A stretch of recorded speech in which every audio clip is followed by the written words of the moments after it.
alamin wa bihi nasta'in wa la ilaha illa anta wassalatu wassalamu ala sayyidil anbiya'i wal mursalin wa ala alihi wa sahbihi ajma'in. Amma ba'du. Yang kami hormati Ibu Kepala Sekolah, Ibu Syiatun beserta Dewan Guru. Pertama-tama marilah kita panjatkan puja dan syukur kita kehadirat Allah Subhanahu wa taala, yang mana pada kesempatan kali ini kita dapat berkumpul bermujahadah di SD Kedua Dawan ini tanpa ada suatu halangan apapun. Sholawat serta salam semoga tetap tercurah kepada baginda Rasulullah Sallallahu Alaihi Wasallam, yang mana kita menantikan syafaatnya besok di yaumul akhir. Alhamdulillah hari ini kita bisa berkumpul. Mohon maaf sekali lagi mengganggu waktunya Bapak Ibu semuanya. Di sini saya hanya ingin memaparkan aksi nyata modul 1.4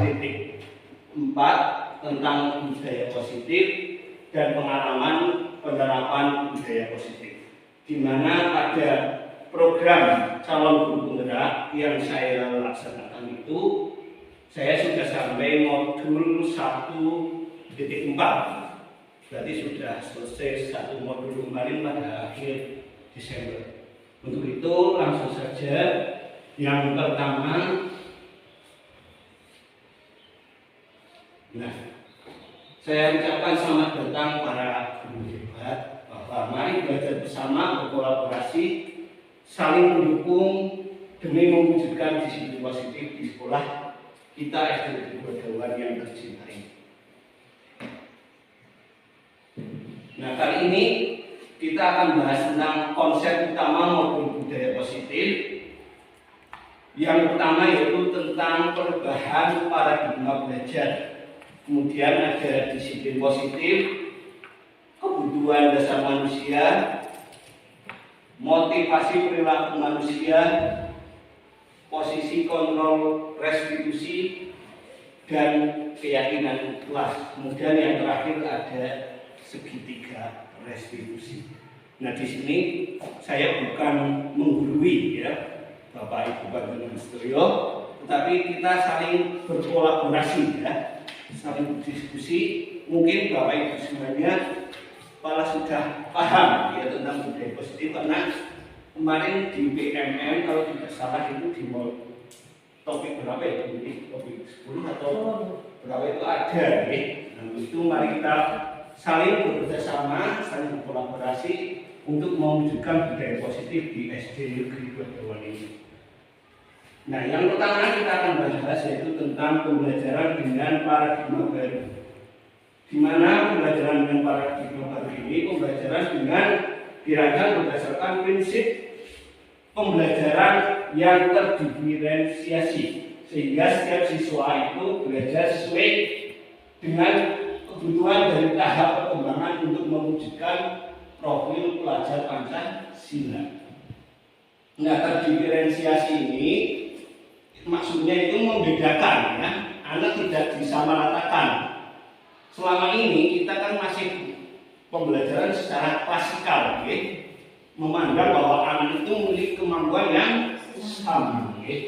Nah, untuk mewujudkan paradigma baru dan mewujudkan profil pelajar Pancasila yang pertama kelas 1 dan 4 yang sudah berjalan tentang kurikulum merdeka, itu ada berapa dimensi? Nah, dimensi itu apa saja? Yang pertama beriman, bertakwa kepada Tuhan Yang Maha Esa, kemudian berkegiatan global, bergotong royong, kreatif, bernalar kritis, mandiri, sehingga akan terwujud profil pelajar Pancasila. Nah, kemudian disiplin positif. Kalau kita mendengar disiplin positif, pasti ada di benak kita itu disiplin itu bagaimana? Nah, aturan, aturan. Kalau tidak menaati berarti mungkin ada hukuman, Nah, itu ada sanksinya. Nah, di sini malah kata disiplin dalam budaya kita itu dimaknai menjadi sesuatu yang dilakukan seseorang pada orang lain untuk mendapatkan kepatuhan, sehingga kita cenderung menghubungkannya dengan ketidaknyamanan, ya. Kita merasa tidak nyaman, terikat, ya.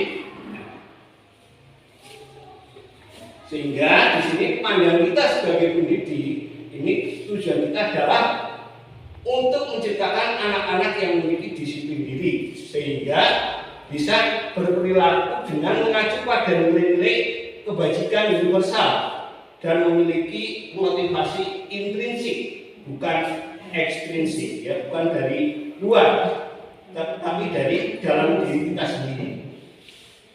Kemudian,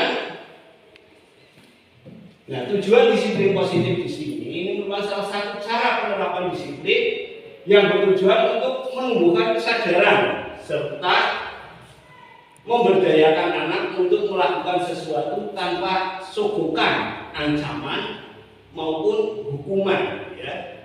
Nah, kalau tadi menggunakan kata disiplin mesti kalau tidak taat pasti akan ada hukumannya, ada sanksinya, itu. Kemudian,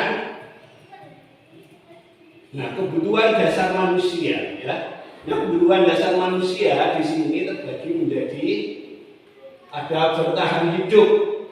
Nah, bertahan hidup di sini misalnya sandang, pangan, papan, nah, itu pokok. Nah, kemudian ada rasa kasih sayang dan rasa diterima.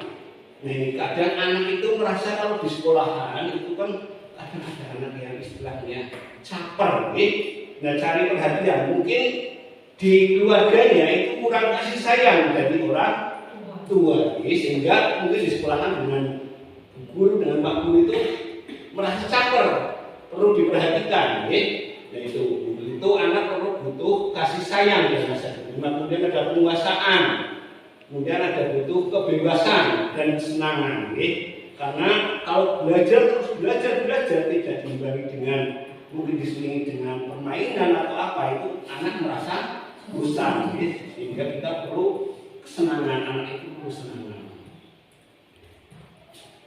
Nah, motivasi perilaku manusia ini merupakan dorongan yang timbul pada diri seseorang secara sadar atau tidak sadar untuk melakukan suatu tindakan dengan tujuan tertentu.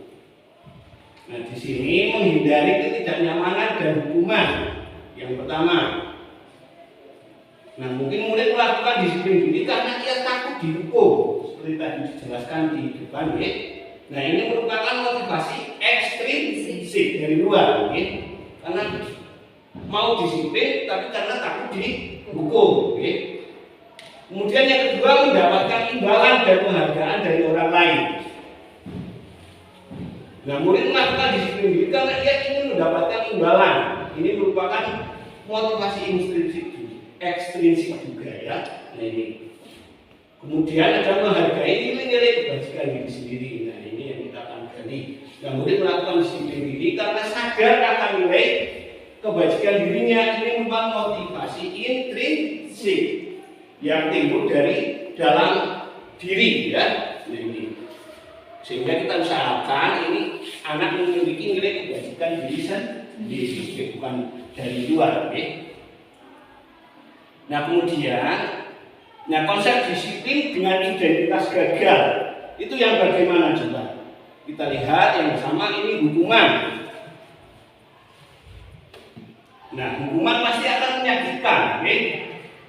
Kemudian tidak nyaman, anak merasa tidak nyaman, murid merasa takut, kemudian memaksa murid menyembunyikan kesalahan, ya. Misalnya ditanya, kamu pasti melakukan itu, belum boten. Nah, itu pasti akan melempar, ya, itu mengelak. Kemudian murid menjadi rendah diri, misalnya dihukum, pasti anak akan menjadi rendah diri. Untuk itu kita usahakan jangan menghukum anak, tetapi pada konsepnya itu biasanya kan kalau konsep hukuman pasti anak akan jerah, ya. Itu penghargaan, penghargaan misalnya diberi imbalan, hadiah, ini juga tidak efektif, ya. Nah, tidak efektif, kemudian merusak hubungan. Ini sudah jelas, misalnya si A yang mendapatkan nilai 100 namun diberi hadiah. Nah, kemudian yang satu, oh saya tidak mendapat, kapan saya akan mendapat? Nah, pasti akan merusak hubungan antar teman. Kemudian mematikan kreativitas. Ini maksudnya mematikan kreativitas ini biasanya, saya melakukan seperti itu saja sudah dapat hadiah, ya. Berarti tidak berkembang, nah tidak berkembang.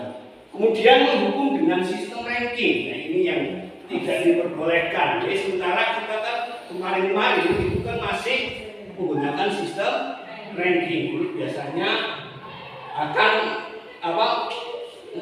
identitasnya akan gagal, tidak bisa disiplin. Karena nanti di keluarga juga akan saling di masyarakat, ya misalnya, anaknya si A itu mendapat ranking 1, anaknya saya tidak. Nah ini. Kemudian merampas hak menghargai dirinya, sehingga haknya anak tersebut itu sudah dirampas. Nah, kemudian di sini konsep disiplin dengan identitas sukses itu yang bagaimana? Yang pertama ada konsekuensi. Nah, konsekuensi di sini ada penguatan jangka pendek tetapi ya. Nah, perlu monitoring berkelanjutan. Kalau tidak di monitoring itu juga akan gagal. Stimulus respon. Responnya, kemudian murid sudah jelas menghormati peraturan. Kemudian kehilangan waktu untuk merenungi kesalahan. Jadi anak itu tidak punya waktu untuk merenungi kesalahan. Saya salahnya apa? Nah, itu tidak akan merenungi kesalahannya itu ulang. Nah, konsekuensi misalnya si Ita. Nah, Ita ini menumpahkan air minum di kelas. Nah, minum kelas. Menumpahkan air minumnya dia. Nah, tetapi kita langsung ya konsekuensinya apa ya, harus membersihkan dan lain sebagainya. Nah, kemudian ini yang kita akan restitusi. Restitusi ini yang seharusnya itu seperti ini. Nah, kita akan gali bersama, ini murid akan bertanggung jawab untuk perilakunya. Fokus pada pemecahan masalah jangka panjang. Murid menghormati dirinya dan orang lain. Ya.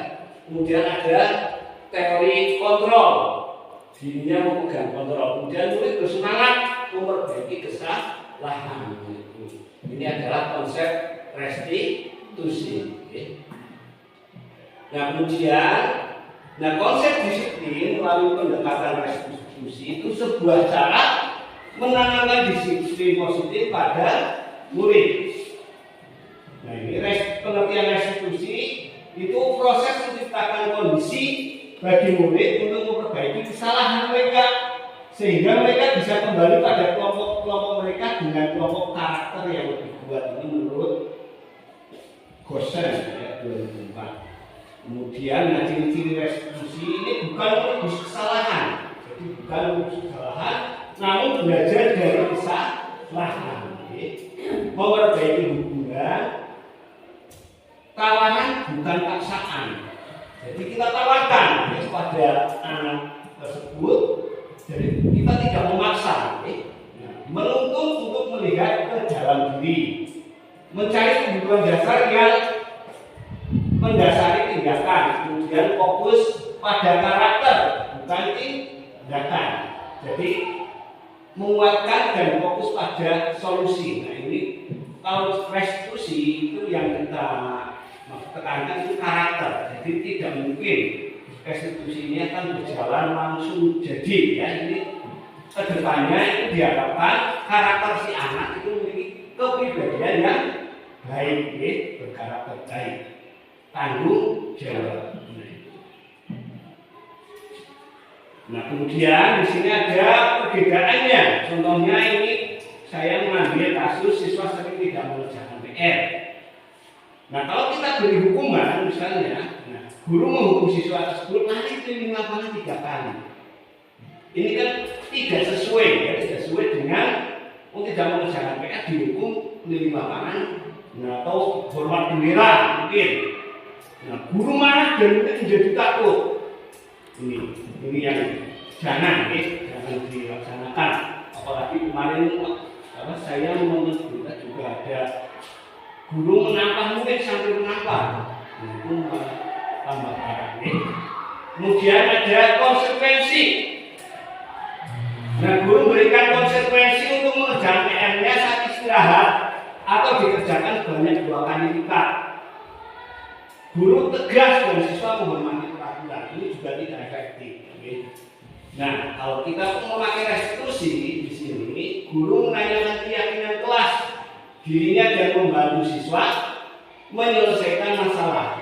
Guru terbuka dan siswa menghormati dirinya dan orang lain. Jadi melatih siswa untuk bertanggung jawab.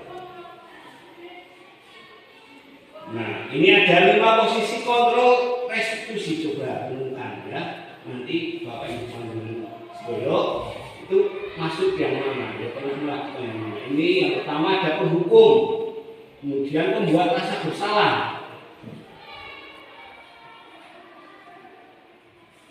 kemudian sebagai teman dan pemantau. Nah, terakhir sebagai manajer. Nah, kira-kira Bapak Ibu masuk yang mana? Coba pernah melakukan yang mana?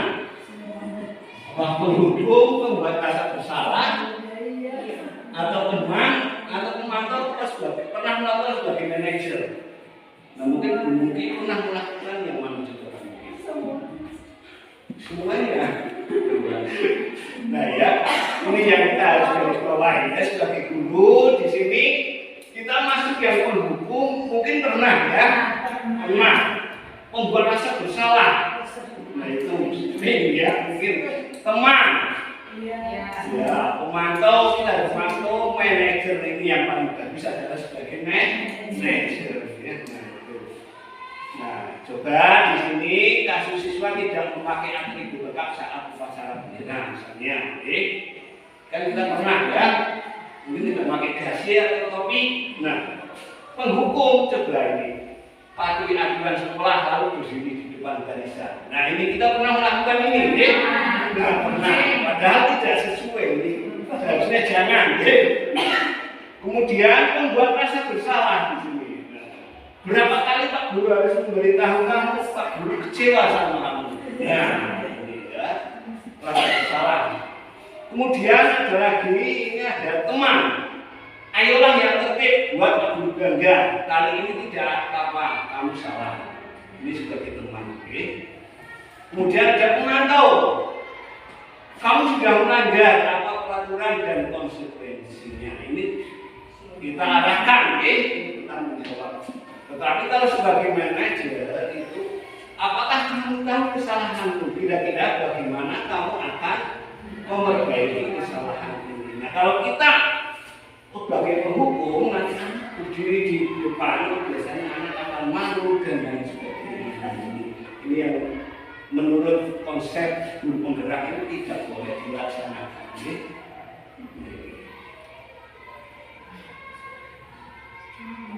Nah, keyakinan kelas. Nah, ini yang kita akan bahas tadi kan ada keyakinan kelas. Mengapa tidak peraturan kelas saja?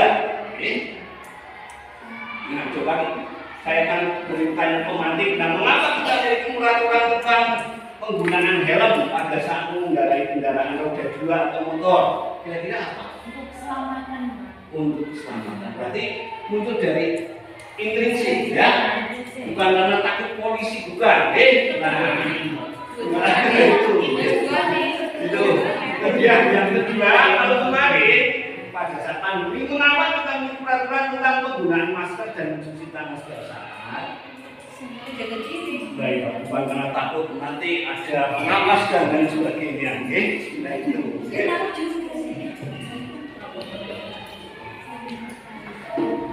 Ini mengapa kami peraturan tentang menggunakan helm.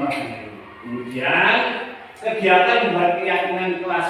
Nah, ini saya pernah menerapkan dulu bersama siswa membuat keyakinan kelas. Ini berdiskusi tentang peraturan.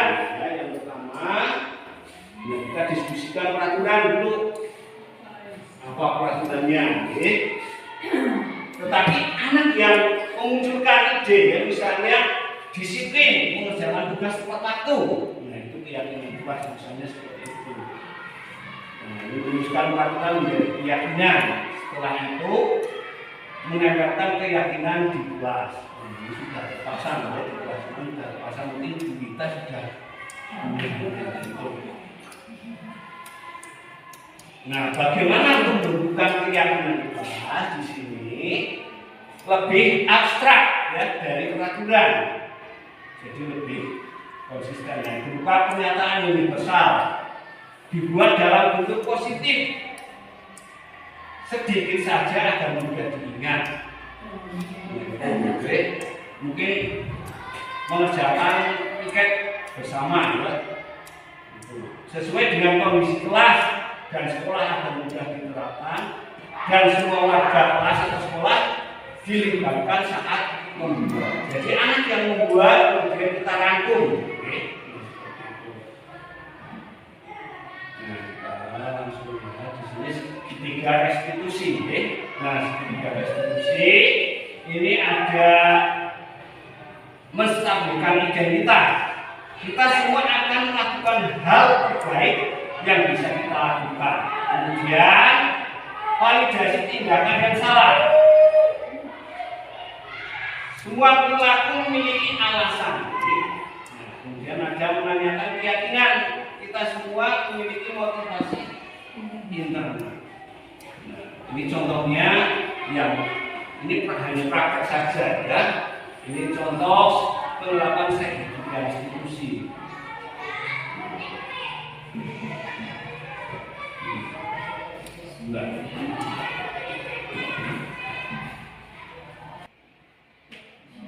Belum saya belum Pak. Jadi saya tidak tahu kamu berusaha tidak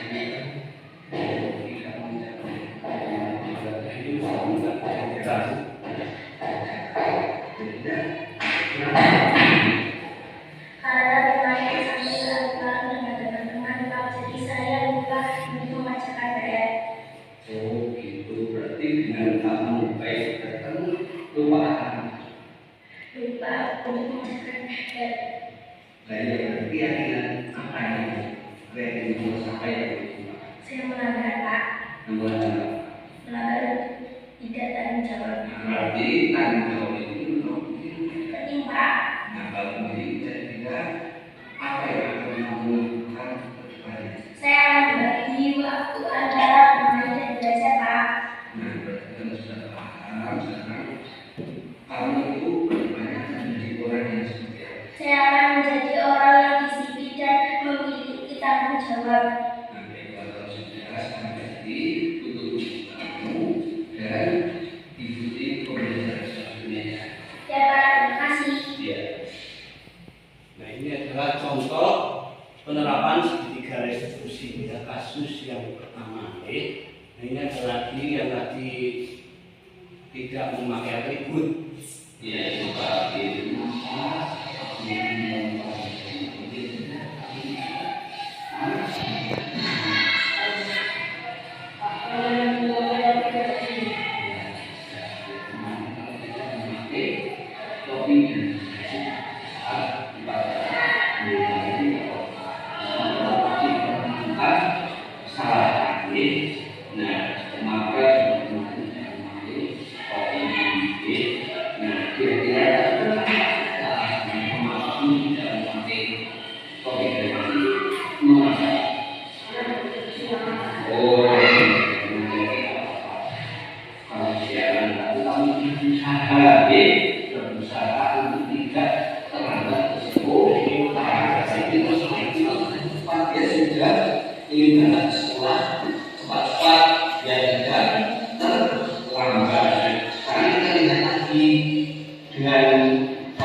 Anak yang seperti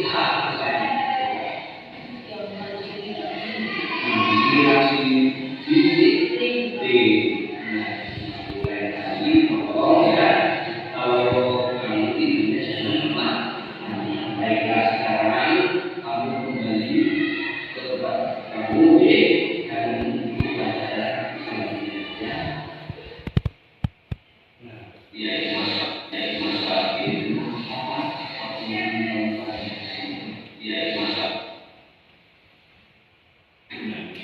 Ini tadi kita sudah lihat contoh ya dari penerapan segitiga restitusi itu seperti itulah. Mudah-mudahan kita dapat menerapkannya, mewujudkan SD negeri kita menjadi yang lebih baik lagi. Nah, dalam penerapan program disiplin positif ini, hendaknya guru memiliki standar kepribadian, profesional dan sosial yang baik, di mana guru mampu berefleksi pada posisi kontrolnya saat ini, bagaimana perjalanan dirinya sebagai seorang among posisi manajer yang diharapkan oleh pemerintah. Itu kita harus menerapkan posisi sebagai seorang manajer yang menuntut murid menjadi insan yang mandiri, merdeka dan bertanggung jawab. Nah, kemudian semoga sesi belajar kita hari ini membawa manfaat sehingga dapat mewujudkan pelajar berprofil Pancasila seperti yang diharapkan oleh Kemendikbud. Nah, salam merdeka belajar.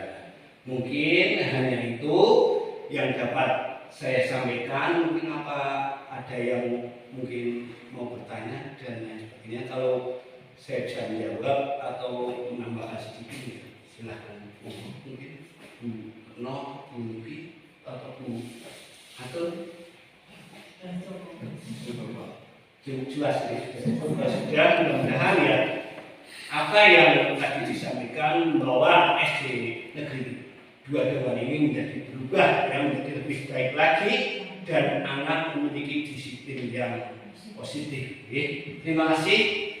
Wassalamualaikum warahmatullahi wabarakatuh. Waalaikumsalam warahmatullahi wabarakatuh.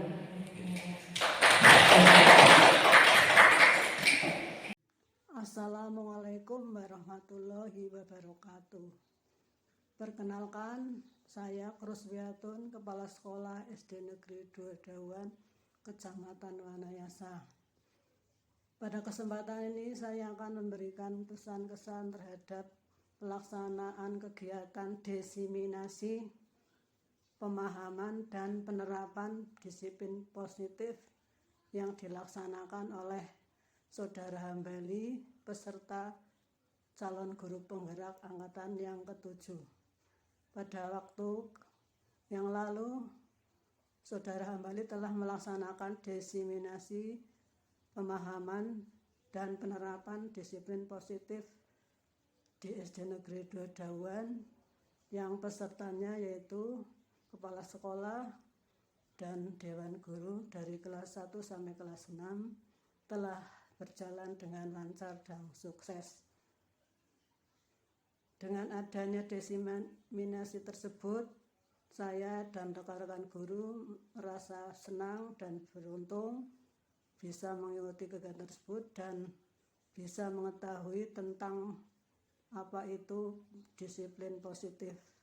Yang selama ini kami yang ketahui disiplin itu arahnya kepada pemberian sanksi dan hukuman. Ternyata dalam penerapan disiplin positif di dalamnya ada 5 posisi kontrol yang harus dipahami oleh para pendidik.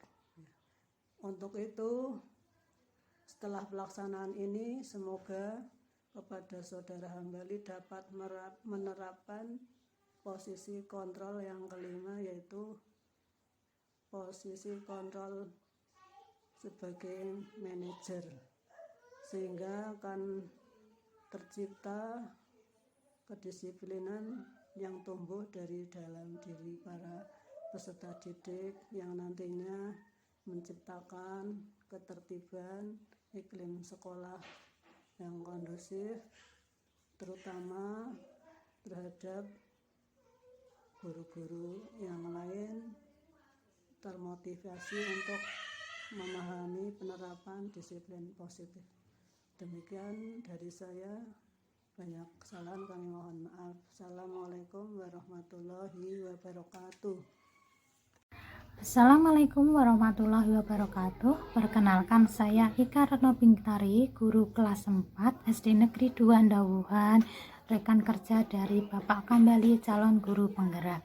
Setelah mendengarkan pemaparan yang sudah dilakukan oleh Bapak Kambali kemarin mengenai penerapan budaya positif, kontennya memang sangat baik, bagus, dan dapat membuka paradigma baru bagi kita dalam mendidik siswa-siswi di sekolah.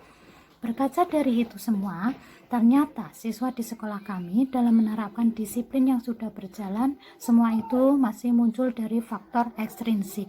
Kenapa? Ya, karena di dalam mindset siswa itu masih tertanam apabila mereka itu tidak melakukan disiplin, masih ada bayang-bayang mereka akan mendapatkan sanksi dari sekolah. Maka dengan adanya pemaparan kemarin, kami langsung melakukan refleksi diri. Kami jadi tahu kapan kita memposisikan diri sebagai rekan, pemantau, atau manajer kepada siswa-siswi kami di sekolah. Semoga dengan adanya diseminasi dari Bapak Kambali, calon guru penggerak, dapat membuat kami menanamkan disiplin positif dari dalam diri siswa dan dari dalam diri guru juga tentunya. Sekian dari saya, mohon maaf apabila ada kesalahan. Wabillahi taufik walhidayah. Wassalamualaikum warahmatullahi wabarakatuh.